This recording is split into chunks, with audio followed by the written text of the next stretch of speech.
জুনের মধ্যে আন্তর্জাতিক মুদ্রা তহবিল আইএমএফ এর ঋণের পরের কিস্তি 1.3 বিলিয়ন ডলার পাচ্ছে বাংলাদেশ। আগামী মাসে বিশ্ব bank, Asian development bank, JICA, AIIB সহ কয়েকটি সংস্থা থেকে আরও 2.20 বিলিয়ন ডলারের ঋণ পাওয়া যাবে। সব মিলে আসছে মাসে 3.5 বিলিয়ন ডলারের ঋণ পাওয়া যাবে বলে জানিয়েছে Bangladesh bank governor doctor Ahsan H Mansur.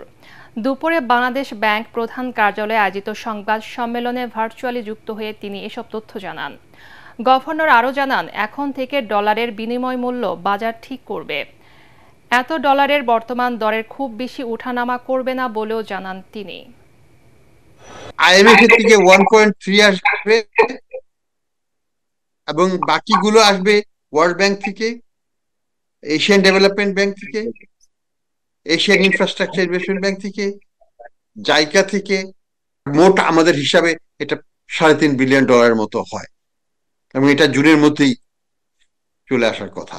বাংলাদেশের ডলারকে স্থিতিশীল রাখতে হলে আমাকে ম্যাক্রো ইকোনমিক স্টেবিলিটি রাখতে হবে, ব্যালেন্স অফ পেমেন্টকে একটা পর্যায়ে রাখতে হবে যেটা সাস্টেইনেবল, ফাঞ্জিবল।